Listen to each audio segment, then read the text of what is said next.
Hello, hello, and welcome to the Paisley Penny Arcade. I am Mo, and this is it. This is it. How is everybody doing? It's nice to see you, and I do see you in my mind.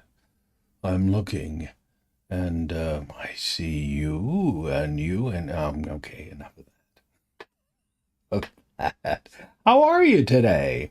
I hope everything is doing well. Everything. Everybody. Everybody. Although in the old days, in those monster movies, they'd say, I hope everything is doing well. Okay. So today, my topic is the magical lifestyle, whatever that is. I'm going to try and explain that and talk about what a magical lifestyle is, what it is, and perhaps what it isn't. More what it is. I'm not going to get into all these weird philosophical things and all of that. It's actually very simple, and that's why I have pages and pages of notes that I made because I want to make sure and cover all sorts of stuff. Because to me, it's a pretty important concept, and I don't want to miss anything. And I'm on medication, you know. You get older and you're on medication, you know. And the meds are there to keep me, from slipping into vertigo.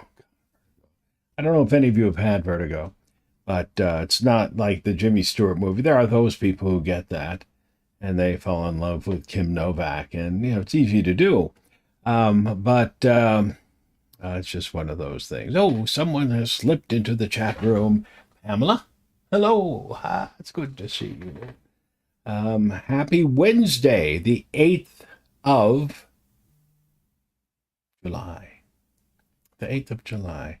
Boy, the 4th was a mess, wasn't it? Around, it was around here anyway, with the kabooms and everything, and our poor puppy was absolutely out of her mind all night. Just not happy. It's not a nice thing to do to our puppies. Not a nice thing. They don't understand it. Anyway, so let me talk about magic a little bit. Do I believe in magic? Oh, you bet you bet you I do. Magic is extremely real, and you know, oh, I have had and was treated for vertigo. Not fun. Ah, yes. You have the inner ear kind. If you do have, I think I deal with, I used to get car sick all the time when I was a kid. But yes, it's tough and you fall over and I almost fall over. I have to use a cane when I get it because otherwise I will fall over. And then there is the nausea and usually knocks me out for hours and hours. And it lasts for anywhere from about 6 to 12 hours.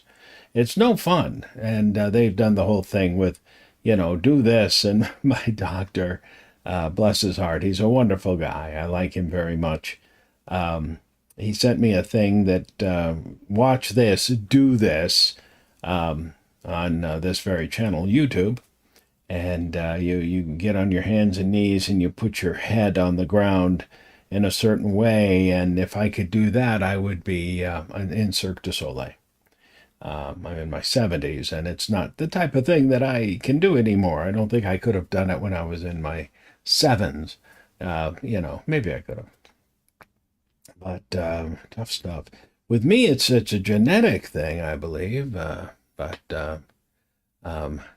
now, Pamela, when they did that to me, my eyes did not bing bong back and forth. And they said, oh, he doesn't have that kind of vertigo. Mine is quite different. Mine is a different kind. So they put me on this medication, and mine is, I think, also exasperated by my allergies. My allergies. They're my allergies, buddy. And and so that's boring. I know it's all boring. City I live in planted what looks like ragweed in back of my house in a green belt to stop water. And they're so nice to have done that. But so exasperated and who knows, glasses, and the moon gets in my eyes. Last night was the third quarter, which means in a week, on the 14th, will be the new moon. New moon. You caught me doing something I shouldn't have done. Yeah, that none of that physical therapy worked for me, Pamela. Believe me, I've tried. None. And I had it under control until this past season, when all that stuff grew and pollen and, you know. Hello, Renee. Welcome to the chat room. Those of you wondering what's the chat room, if you're watching live, go to YouTube at Mo Abdelbaki. Very easy. MoAbdelbaki. And you can join in and talk to me. I would love to see you. I love it, because then I can talk to you and so on. Before I go too far, I had an idea to bring the Sock Monkey Oracle to this show, something I used to do on my radio version of this. I have that idea. And I may do it. I don't know if anyone will enjoy it or not. The Sock Monkey Oracle, long story about the Sock Monkey Oracle, does readings, actually. And people may go, oh, God, don't do it. No, don't you dare do that. But I am considering it because, it might be kind of fun. Just to see what, and kind of bring some of the things I did on the radio here. Because you never know what the arcade will bear. Obviously, I don't have any animation here, but I can do some stills and maybe make it theater of the mind where we kind of have blackouts. I have blackouts all the time. At least that's my excuse. Officer, I blacked out. Oh no, dear, I blacked out for a moment. At any rate. So, let me refer to my notes. I made pages and pages. Because I've said to people, and on this show I've said, that if you live a magical lifestyle, what did I mean by that? Because they say, Mo, what do you mean by that? And they get a little bit annoyed. It's actually very, very simple. It's a way of living optimistically. And people say, well, it's easy for you to say. You're not young and inheriting this world with this particular circumstance and all of that. But I was once young, and I did inherit a particular world, and look what we did with it. But it's interesting, Oh, well, thank you, Renee. I appreciate that. Renee said she loves the Sock Monkey Oracle. I think it came to me recently that I could actually bring it to this venue in a semi-creepy way. And it has to be a little creepy to be right. There's a whole history to it that I like. I lived down in New Orleans area. I lived in Baton Rouge. I went to school in Baton Rouge and lived in Baton Rouge, but I also used to go to New Orleans and wander around, and there are parts of it that are a little bit, you go, wow. It's a beautiful city. It was. I haven't been there since Katrina. My brother lived down there after Katrina, and, yeah, he did. He actually lived in Prairieville, but he got out of there. He lived there during Katrina. I'm getting away from the story, but and almost barely get out of there during Katrina. But optimism is an important thing. I'm looking at my notes here, so I don't want to miss too much. And is a key to having a magical life, I think.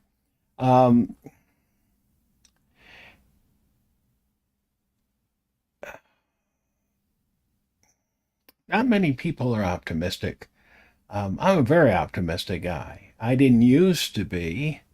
Um, I used to be kind of a cynical, grumpy, so not overly grumpy, but I wasn't as optimistic as I am now. And I think part of that was just, well, not necessarily being happy. I'm also a happy person. And I've been studying these things, the mysteries, for just about all of my life. I've studied other things too. I've studied history and philosophy and, a little tiny bit of math. I don't, I'm not so good at that. But you have to be able um, to believe in things working out. That's very important. Very important. For example, if you're a tarot reader, you know, um, and you're a pretty good tarot reader, and I imagine many of you are, you have to be able to believe in your art, or you should not be doing it. Certainly not for other people. Um, Tarot is an art, and it's also a science. There is a science to reading the cards, and it's an art at the same time. That is the meaning, if you will. It's a very surface sort of meaning of the 14th card, the card numbered 14 in Crowley's deck, which is the old Temperance card. It's the alchemist kind of come together and working on a crucible there. And it's science and art coming together. And the card is known as art. It's the old temperance. And temperance is misunderstood quite often.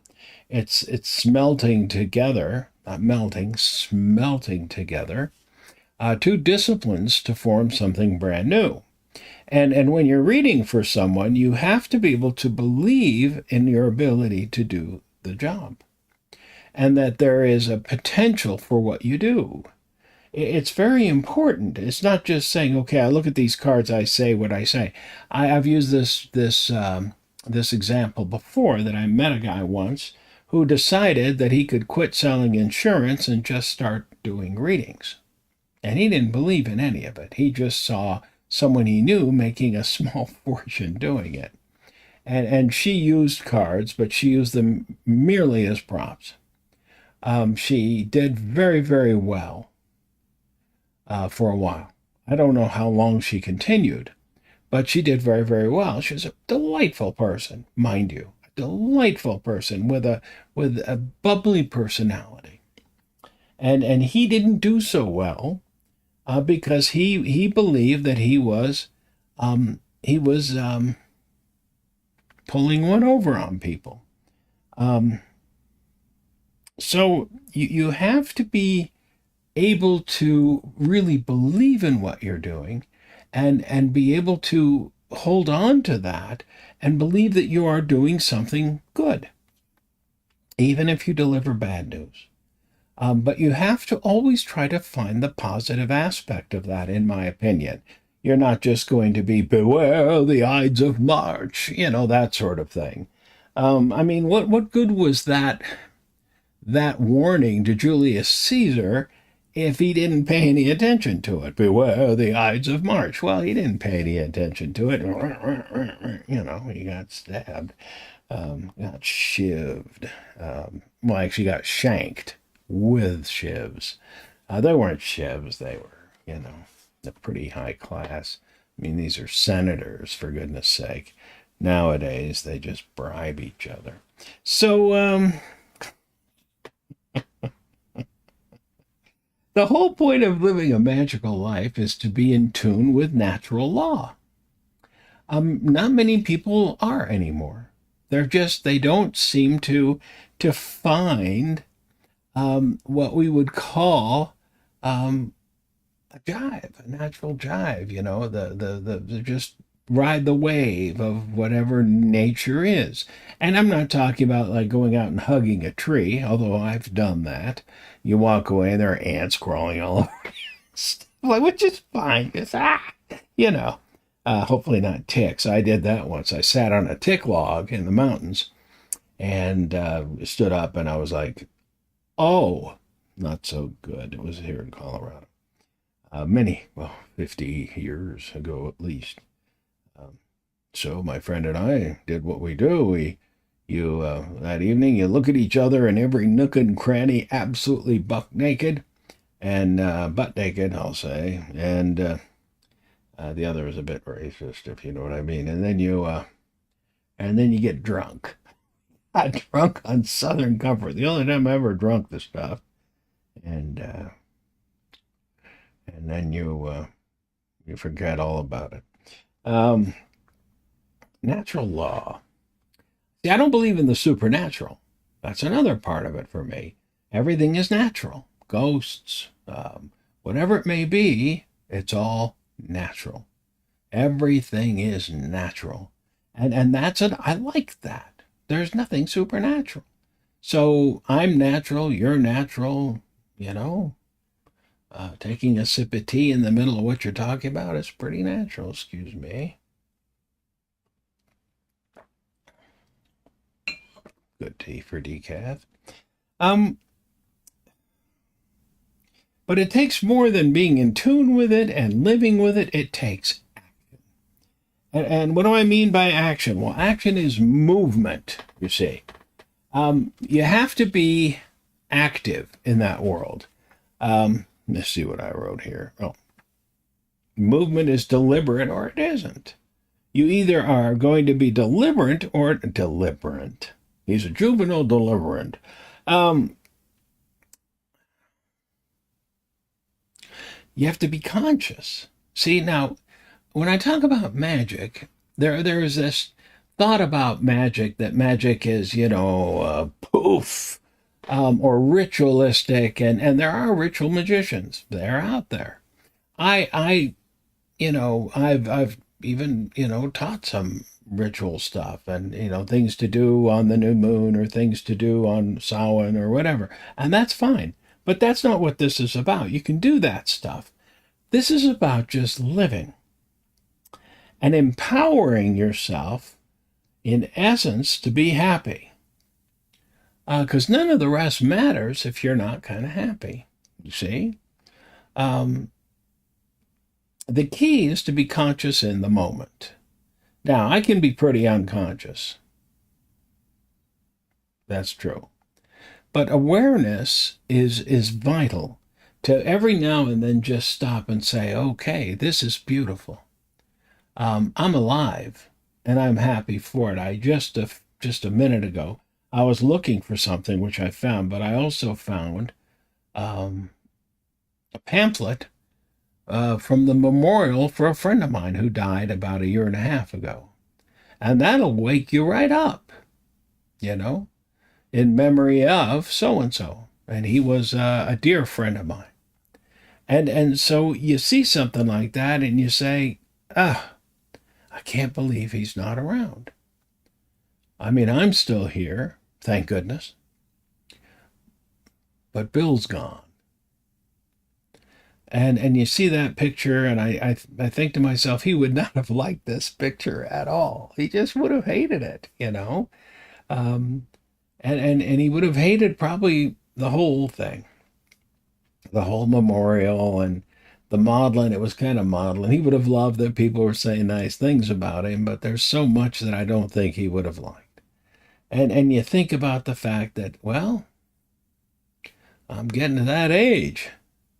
And you think about, I look around on my office and all this stuff that's been around here, and I think about, wow. And you have to be aware of things, but at the same time, you can't let it drag you down, You have to think, right? Maybe that's the reason for rituals. Because what rituals do is they don't let you get off track too much. And they're designed, rituals to me, are about making sure that something gets done. And more often than not, the people who designed the rituals knew what they were doing. They understood the reason for the ritual. So they said, okay, what we want to do is make sure that something gets done along this line so that A, B, C, D, E, right? And that makes sense, you know. They say we want to do it, but we need to make sure that the next generation or the next group can do this to honor this entity or whatever it may be, to make sure the grains come in right or whatever. So it may actually not be about an entity. It may just say, okay, we need to make sure the grain gets planted properly and so on and so forth. So we have to ritualize it so that it seems very, very important. So let's do that in this particular way. And okay, so we have to make sure that the husk gets taken off this and the chaff and the chaff rather gets done, and they have to beat that thing and we have to burn that off, and so we ritualize it so it gets done properly. We don't have to tell them what it's about, we just make sure that they know the ritual. Do you see what I'm saying? And so the ritual gets written up, and you teach people how to do it by rote memory, and it gets passed down from generation to generation. Eventually people just completely forget what it's about. Now, I've never been into that. I like to know why things are being done the way they're being done. That's just me. So I like awareness of what it is and why it is. And that's why I like to celebrate holidays on the day. Now, I like Halloween. I like Halloween and Samhain. So I celebrate Samhain on Halloween, but I also celebrate it later, on the 5th of November, sometimes the 7th, depending upon the year.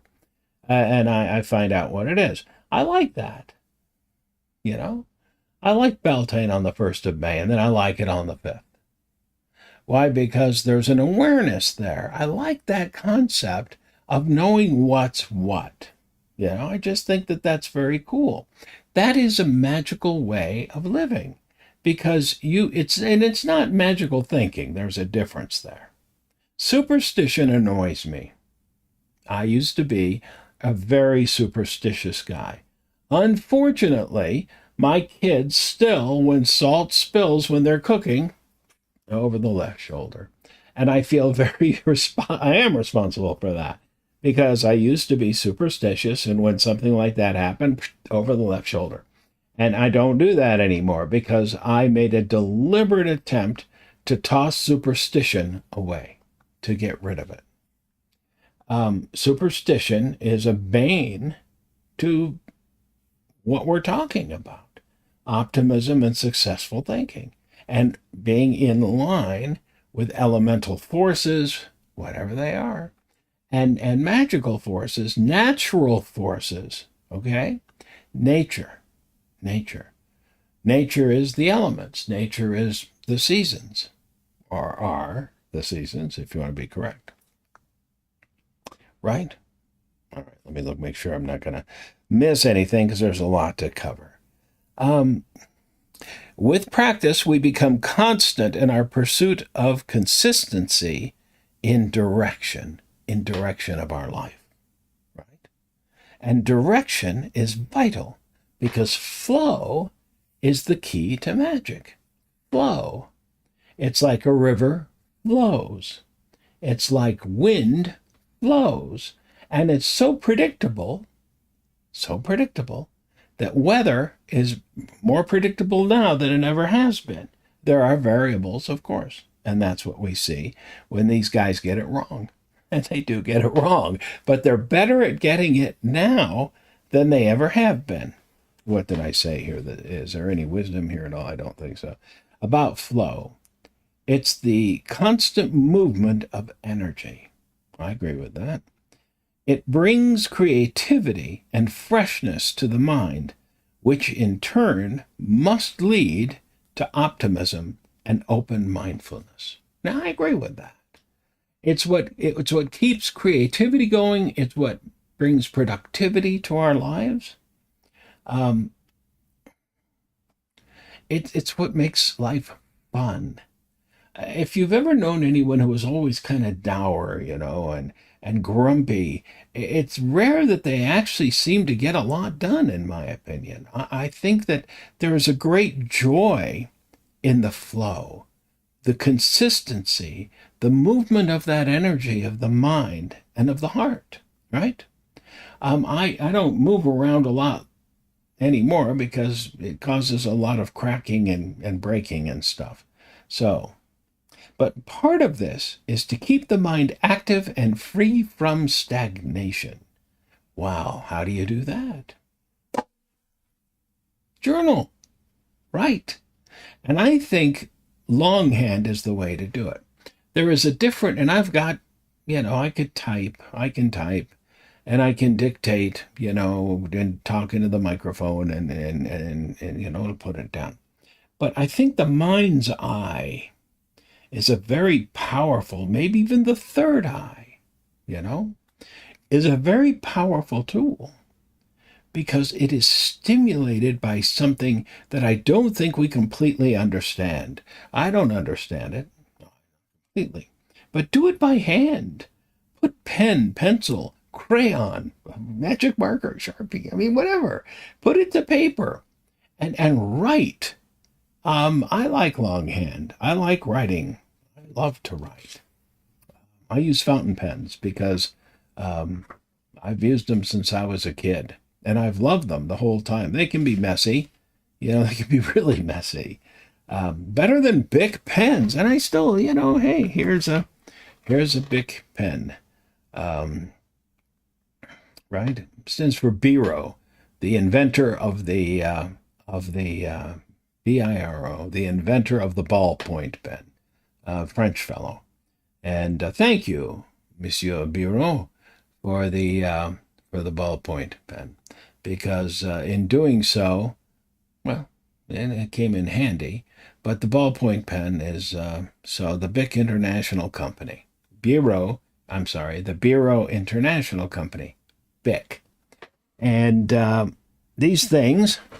There's a picture of me and my brother in Disneyland when he was about maybe 9. Maybe was he that old? Yeah, I imagine at least. I guess he probably wasn't. And we're at Disneyland, the happiest place on earth, and we both look just grumpy as heck, And I've got mouse ears on that say Ratmo on the back, and he's sitting next to me. I was 18. Oh, so he would have been 8. And he's 10 years my junior. And they're wearing a shirt, and there's a big stain, a big paint or ink stain on it. And he said to me about the picture we were looking at, he said, "Is that ink?" I said, "Every shirt I owned, every single shirt I owned had ink stain on it. And it was because of pens. Ballpoint pens, especially Bics, because they were notorious for that." So back to it. Anyway, fountain pens. I love fountain pens. So journaling, doing it by hand, I believe that a pen to paper is power. There just is something about it because you tap in quickly and deeply into the mind. There's just something about it. And you get good at it. And one of the things to do is to define your goals. Now, this is nothing new. I think every, New Ager, every, guru has said, define your goals. What do they call those boards? Dream boards, something goals, whatever. But I think I used to call it the top 10 list, which is not me. It was Louise Hay, whom I met. Yeah, I got to meet Louise Hay through Mark. He had a party and he invited me, and Louise Hay was there, and then she was delightful. Absolutely one of the sweetest human beings I have ever met in my life. Blew me away. And I got a picture with her. I'm standing there like a schlub, and here she is, so sweet. But anyway, the thing to remember is that if you can define your goals and really define them, vision board, thank you. If you can define your goals, you can get them most of the time. Some of them are not so attainable. But if you don't even know what your goals are, well, how can you get them, right? So definition is important. Can you define yourself? Think about that. Ask for what you want. Ask. And then desire it. Once you're sure about it, if you're sure about it, desire it. That's a very important concept. Ask for what you want and then desire it. The more you want it, crave it. Okay? Really, really, really, really crave it. How badly do you want it? How bad do you want it? Okay? Think about that. If you really want something, how badly do you want it? Crave it, desire it, ache for it, yen it, need it. And you can have it often. Okay? You need to think about these things. A lot of people say they want something, but they don't really. And if you write it down and write about it, I want so-and-so. Do you really want so-and-so? Write about having so-and-so. Right. And at the end of a few pages, at the end of it, you'll say, I really don't want so-and-so. I don't want it. You'll be surprised. Because when you finally get so-and-so, you go, did I really want that? There have been things I've really wanted. I've gotten them and thought, no, I didn't want this. Okay? Living the magical lifestyle is about a constant conversation with yourself. Constant. And it's not being narcissistic. It's not being egotistical. It's about being real with yourself. And it's a discussion constantly. And saying, and it's about changing your mind a lot. Truly. And there's nothing wrong with that. Trust me. It's safer. Here are some words I wrote down that have to become part of who you are. Humility, compassion, honesty, loyalty, empathy, kindness, ethics, love, wonder. It's all a part of this lifestyle. I was on a site, a fellow who's a magician. I don't know how I ended up kind of following him and talking back and forth to him. And he's a very successful magician. But he was talking about how someone stole his act. Every part of it. And I mentioned, yeah, that happened to me back when I was a yo-yo guy. Mighty Mo, the yo-yo bro. And I said, yeah, I saw him do my act. And I mean, I saw him do my act. All the patter, all the tricks. And he invited me, it was to see him do my act. And when I got done, I had another friend who was a sword swallower, and he was doing his act, and he got done with his act, and I was watching him, and he had seen me watch the other guy do my act, and he said, so Mo, how'd you like your act? and I was just stunned, and I was angry and hurt, and so I mentioned in this thing, just very quickly, I said, yeah, someone took my act, and I guess my feeling was that it was sad that he couldn't do his own thing. And I realized that years after I'm retired from that, doing that, he still uses parts of my act. And there's something kind of unfortunate about that. And another person then wrote under what I wrote, this is on Facebook, so it's that format, said, well, I know of a guy who did the same thing. He stole he had an act, and someone was going to steal it, but then he got wise to it, and what he did is he licensed it, and then hired people to do that act. You should have thought of that. And I thought, no, it was mine. And it was just, I didn't make a lot of money doing that. I did it because I loved it. And I loved entertaining, and it was a lot of fun. And it kind of fulfilled something in me. The way I'm doing this, I'm not getting paid for this, doing what I'm doing right now, but I love it. And I'm hoping to share something that people will get something out of. And that's the only reason I'm doing it. That's all. I don't expect anything back out of it. I mean, it would be nice someday, but I'm old. I'm getting older. This is because I feel I may have something to share with others. And that was really kind of what I was doing back then. I charged for gigs that I did, but it wasn't like I was a big timer, And I thought the guy missed the point. I really was kind of sad for this other guy. And he went on to be a huge big deal. And he did parts of my act in his huge big deal stuff. And I said, you missed it. You missed it.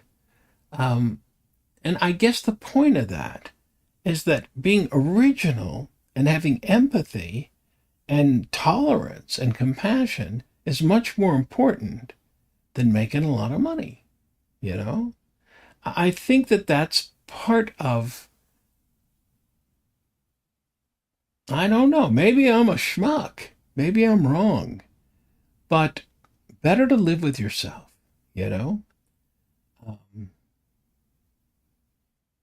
I met one of the richest men he was a rich guy. I was at a party once doing yo-yo tricks and stuff like that for very wealthy people. Let's see. Pamela said, we can tell that you love it, and we love that you do it. Thank you, Pamela. Thank you. I was at a party once. What's up, Uncle Mo?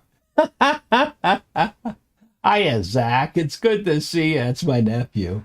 Good to see you, Zach. I love you so much. It's my nephew.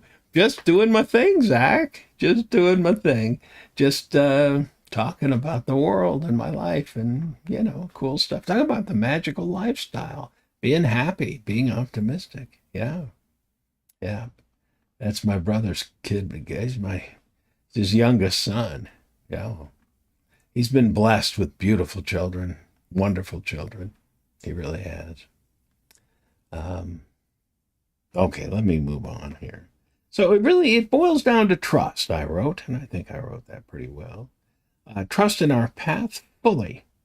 And when we doubt it, that's when we get into trouble. Now, I'm not saying that everything has a reason. I've never believed that. Thank you so much for dropping in on me, Zach. It's awfully good to see you. This makes me happy. I've never been one to say everything has a reason for happening, because sometimes things happen that are just not so great. But there's a lesson in everything, and we can recover. We do recover. Things happen, But it's our life. We have to kind of deal with it. Yeah. I don't like thinking dubiously. I don't like being sneaky. And that's why I've never been able to outthink someone who is a sneaky-minded person. I've tried. I had a neighbor who was sneaky-minded. And I tried to outthink him. Couldn't do it. I tried. He was always much sneakier than I was. And he was good at it. Boy, that's for sure. Do you get paranoid? Any of you? I'm not asking. You don't have to answer in the chat room. But if you live this kind of life, you're going to get paranoid every now and then because we're different than other people, right? A little paranoia goes a long way because, quite frankly, you get a little paranoid because we don't live exactly the same way. I've been a little paranoid most of my life. I may get that from my mom. She had some paranoia. But I also think we come by it reasonably. because the rest of the world views us as being a little strange because of our thoughts and beliefs, like Tarot. I was reading Tarot by the time I was in junior high school. And, kids finally got wise and thought, leave him alone. He's a strange guy. That kid's weird. But there have been times when it's been kind of, weird. Let's talk about the tools that we pick up. Now, what I'm going to say is this. As you go through life, you find things that just speak to you, or you make them. I made this a long time ago. So long ago, I don't even remember. See, that's an Eye of Horus. And I made that, it's been a long time. I taught a class to kids, and I made that. And everyone else made like little bunnies and things. And I made, a thing to put around your neck. I made one in a class in California, a jewelry class I made. It was gorgeous. It was brass, and I enameled it, and it was red and blue and all that. And I lost that. I made that when I was my first year in college. Here, I'll tell you a story about something. Here's this thing. We don't know what that is. I'll show you. You find things, tools don't have to be magical tools. It can be a pen. It can be a flute. It can be a wooden yo-yo, It doesn't, it's what you like. It can be a kazoo. It can be it doesn't have to be anything particular. I met a man almost 50 years ago. And there used to be magic conventions, sleight of hand magicians, those type, big, voila, presto, abracadabra magicians. And I used to go because I was interested in that stuff. And I was an entertainer with the yo-yoing, and I was the only person doing it around. And I knew all those guys, and they were great guys. We were great friends. And there was a fella who made wands. And he made beautiful wands. And he made this beautiful wand. This is, it's not shiny. It's, it's a little tarnished, but I like it that way. This is made out of cocobolo wood and copper ends. And this man's name was Hudson. And I looked at, one year I went and had a booth, and Hudson was, I guess he was probably close to the age I am now. And these were, at the time, and even today, I wouldn't be able to afford one. And I looked at it and I said, oh my God, that is gorgeous. And I said, how much is that? And he told me, and I don't remember, but it was like, Gorgonzola. That is expensive. And I said, that is absolutely stunning. And especially when it's all polished up and, and magicians use wands for misdirection. But in magic, in traditional magic, wands are actually, this would be a fire wand, but it would be dedicated to Venus because Venus is the metal, copper is the metal of Venus. And metal, with the, what it is, it's wooden in the shape of a flame, so to speak.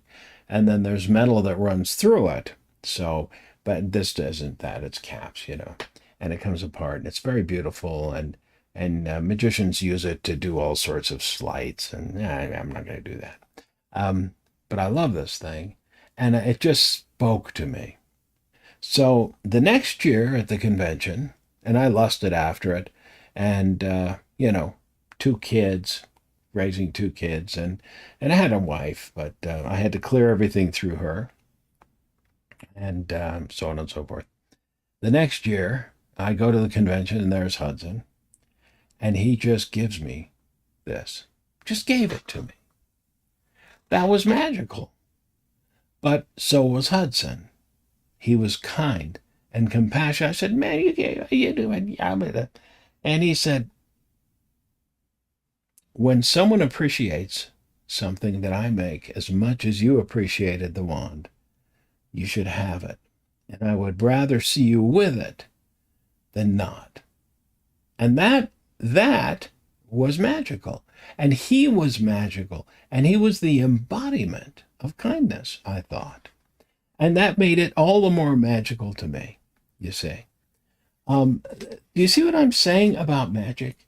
Do you see what I'm saying about, you find things in life. That to me is the embodiment of, and no Harry Potter wand that they make nowadays and sell at Universal Studios or through, that will always remind me of him. And it always reminds me of compassion and wonder and love. This always reminds me of teaching and of patience. The tools that we use and that we come upon in our lives. Here's one. This is a nice little Tibetan prayer wheel that I came across once. It's quiet. I mean, listen to that. You can't even hear it. It's about as nice a prayer wheel. I've got one back there that a dear man brought me back from Nepal. And it's on ball bearings. Man, it spins. But this one is about the nicest, without any type of bearings in it that I've ever seen. This is a magical prayer wheel. And if you don't know about mechanical prayer, the Tibetans do. Inside of this, there is a scroll with the words Om Mani Padme Om repeated about 10,000 times. And each time you spin it, you're praying 10,000 times, right? And of course, the words are written around the edge too. That's magical, see? And it doesn't have to be anything like that. This isn't about religion. Malas are magical, This that's because I have a little thing. This is a dorja, a symbol of the lightning bolt. This is Tibetan. You find stuff.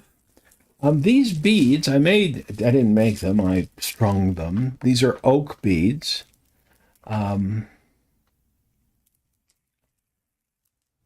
This is a representation of Stonehenge. There's 50, 28, 56, 156 times 2 would be, 112? Yeah. So there's 112 on here. These beads were exposed to a moon that was rising as it was being eclipsed. Now, that's pretty magical. There's some chains that I have to remove from here. But when I wear this, I'm fully aware of the fact that these were exposed to a moon that was rising as it was being eclipsed. Now, how many of you have seen a moon that was rising, it was being eclipsed? Maybe you have. I hadn't. You see, as you go through life, you collect things that mean I do. There's a sense of wonder to life if you live it properly, in my opinion.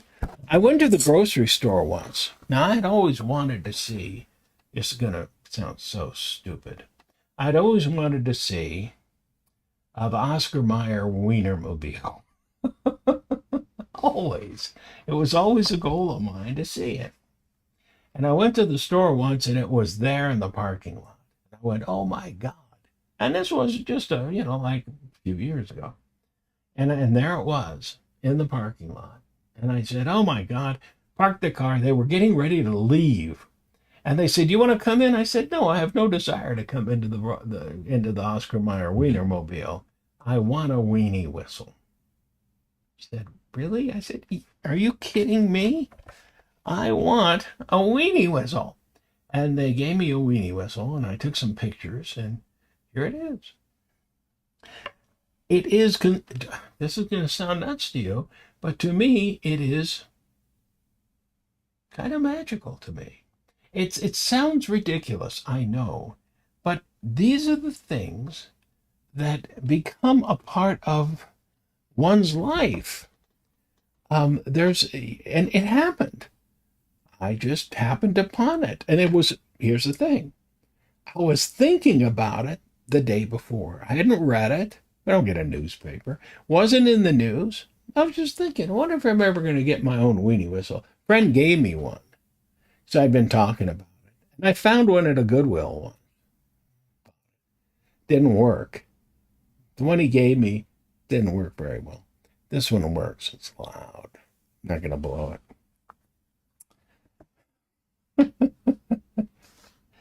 I'm a strange man. And don't talk about this stuff too much the way I am.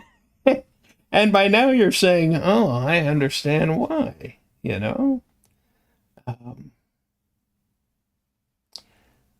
Because we actually do take away the energy of our life when we talk about things like this. It's ours. You know, the key is just to be yourself. That's the most magical thing of all, is to be yourself. But there's a lot of power in being yourself. There's a lot of power in being confident about who you are.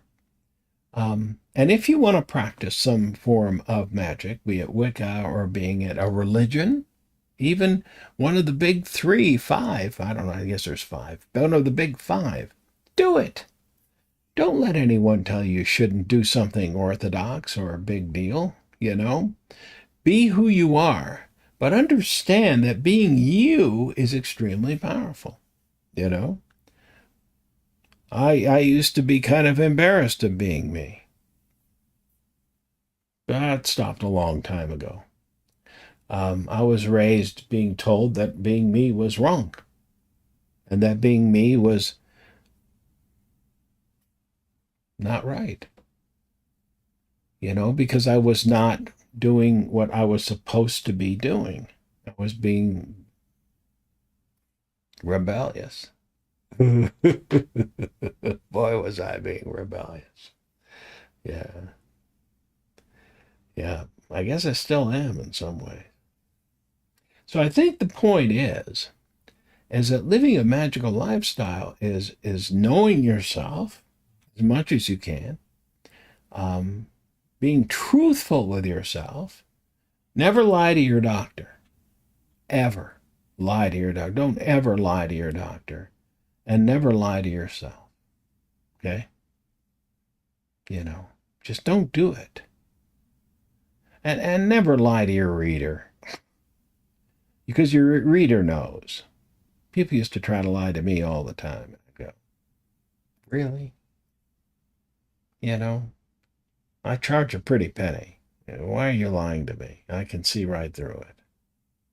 But don't ever lie to yourself, because that's when you really screw things up. So be happy. I'm not talking to you, Zach. My brother's name is Happy.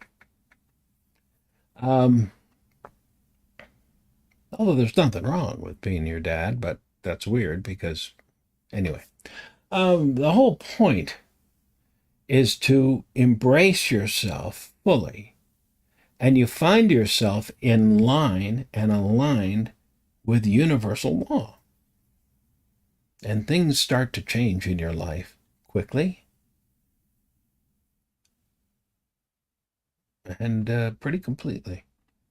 And things work out the way they're supposed to, if you know what I mean. We'll talk more about this. And if you have questions, ask them in the comments. I'll answer you. I'm good at answering, you know. And that's about it, because my time is up for this week. All right? Please remember to hit the like button. Thank you, Renee. Please remember to hit the like button and subscribe. Yeah, if you subscribe, that would help me too, because it reminds me something at any rate. Yeah, please, the like button would be nice. If you haven't subscribed yet, please subscribe. And I'm still working on it, but I think I'm going to bring the Sock Monkey Oracle back. Okay? And some of the other things that I did on the radio show, I'm going to see if I can do it, because it would be nice to have some little breaks in between the monotony of me. Okay? So, please, until next week, and Renee, thank you for that. Until next week, I wish you all peace, and I wish you all love. I love you all. And thank you for being here, and I'll talk to you later. Take care. Bye-bye. Until next we meet, I'll be waiting for you right here in the Paisley Penny Arcade.